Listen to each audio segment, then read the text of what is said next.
Lors de son passage sur BFM TV, Michel Onfray a offert une véritable démonstration de liberté d'expression face à Benjamin Duhamel. Refusant de se plier aux cadres imposés du débat médiatique, le philosophe a défendu avec force le droit de penser librement, sans concession aux diktats idéologiques ou aux pressions journalistiques. Son argumentation tranchante et son refus du politiquement correct ont rapidement mis en difficulté son interlocuteur, illustrant ainsi le fossé grandissant entre la pensée critique et certains discours médiatiques formatés. Cet échange intense pose une question fondamentale.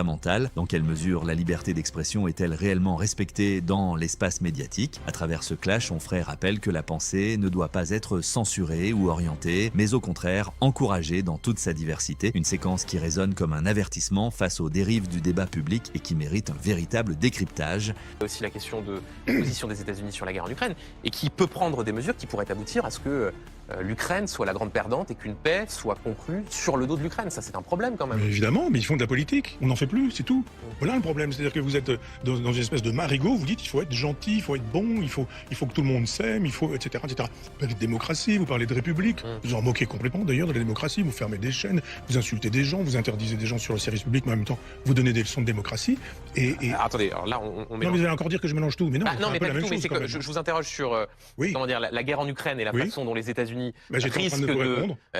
risquent de prendre un certain nombre de décisions dont Oui. l'Ukraine pâtirait. Et vous me répondez, on décide de fermer une chaîne. Je suis en train de vous répondre. Ouais. Si effectivement, dans ma réponse, vous prélevez quelque chose en disant que ça n'a rien à voir, c'est votre affaire si vous n'aviez pas le rapport. Moi, je vois simplement qu'on ne va pas donner des leçons de démocratie quand on aurait soi-même à en prendre. Vous avez l'impression que nous sommes dans un régime de liberté d'expression, ce qui est faux.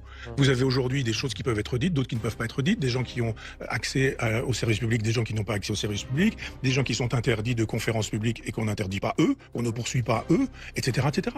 Mais je rêve d'imaginer que vous puissiez penser que les quelques milliardaires qui détiennent la presse puissent aujourd'hui ne les détenir que par amour. Je crois pas que vous tenez ce discours. Je crois pas que vous soyez particulièrement tricard dans les médias. Or, Non, les je médias parle où du- vous je intervenez sont effectivement. Je vous parle du service public. Oui. Je parle du service public dans lequel on peut être interdit. Et c'est quand même Vous êtes formidable. interdit de service public. Ah ben oui, ça fait des années que je ne vais plus à France Inter, des années que je ne vais plus à France Culture. Vous pensez qu'on est dans un pays de liberté d'expression quand on interdit quelqu'un d'expression? Enfin, en tout cas, je crois pas. Ah, moi je vous le dis, que je vous donne vous factuellement. soyez privé de tribune. Juste, je rebondis tout à l'heure Non, je sur. parle pas, je dis pas privé de Ouais, tribune. J'ai dit sur le service public quand il est question de politique. Ah, on a pu me demander à France Inter d'aller parler des huîtres normandes. Là, il y a aucun problème, je fais pas de politique. Donc on pourra dire que Ouais. en 8 ans, effectivement, on m'a entendu parler 3 fois. Vous avez tout à l'heure cité la fermeture d'une chaîne, dans le cas d'espèce la chaîne C8. Est-ce qu'il s'agit vraiment de liberté d'expression? Puisque là encore, on peut regretter que les 400 salariés se retrouvent au chômage, on peut être opposé par principe au fait qu'une chaîne soit fermée. Mais ce dont il est question, c'est un certain nombre d'obligations qui n'ont pas été respectées. Ça fait 35 blâmes, mise en demeure d'une autorité Oui. de régulation, c'est plus de 7 millions d'euros d'amende.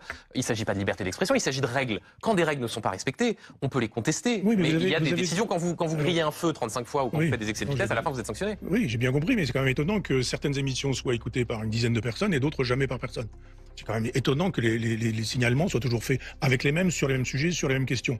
C'est étonnant aussi qu'on puisse dire 3,5 millions d'euros d'amende. Pourquoi? D'où ça vient? Comment est-ce qu'on justifie que... Écoutez, je peux vous donner quelques exemples. Non, les 3 millions Inviter et des demi... faux policiers alors qu'ils Non, ne non, font pas partie d'une unité, débattre de l'opportunité de torturer des responsables des attentats de Moscou. Oui, vous allez en trouver 35. Ah oui, je peux vous faire tout si vous voulez. Il y en a 35, mais Ouais. vous savez, les signalements, vous pouvez les faire dès que vous avez quelqu'un qui a émis l'idée que peut-être il y avait Non, mais là, c'est pas un signalement, part- c'est une mise en demeure. C'est-à-dire que c'est l'autorité Oui, de j'entends régulation qui bien, mais décide. quand vous êtes en train de passer la journée à écouter les chaînes pour pouvoir trouver des occasions de dénoncer des gens en disant on les a dénoncés, on les a C'est les fait téléspectateurs qui font des Pardon signalements. C'est les téléspectateurs qui font des signalements. N'importe quel téléspectateur, vous en avez fait vous déjà des Non, moi, j'en ai pas fait, Oui, moi mais, non plus. il Il y a s'avère des gens que- dont c'est le métier. Moi, Ah ouais. je fais l'objet parfois de signalements et je vois bien, ça vient toujours du même endroit. C'est toujours sur les mêmes sujets, c'est toujours avec les mêmes questions. Puis au bout du compte, vous dites ah mais vous avez grillé quand même 35 fois les feux. Il faut bien qu'on vous fasse sauter votre permis. Je le connais, l'argumentaire. Mais Je dis simplement que moi j'ai vu sur cette chaîne, je regardais pas cette chaîne, mais qu'il y avait 2 dames qui s'occupaient des animaux. Or c'est qu'il faut les punir ces dames-là.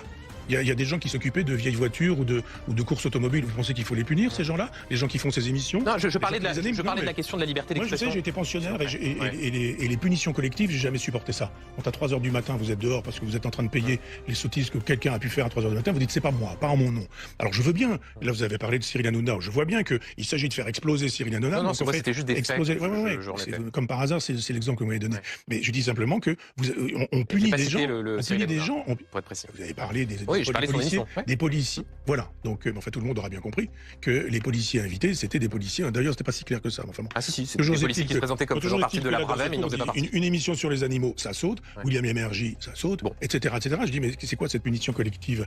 Donc, au nom de la liberté d'expression. Je ne pense pas qu'en dehors de chez Orwell, le fait de censurer, ça puisse être le signe de la liberté d'expression. Il y a vraiment que chez Orwell qu'on vous dit, c'est parce qu'on interdit qu'on crée la liberté. C'est parce qu'on fait la guerre qu'on est en train de faire la paix. Et là, c'est parce qu'on ferme des chaînes qu'on reste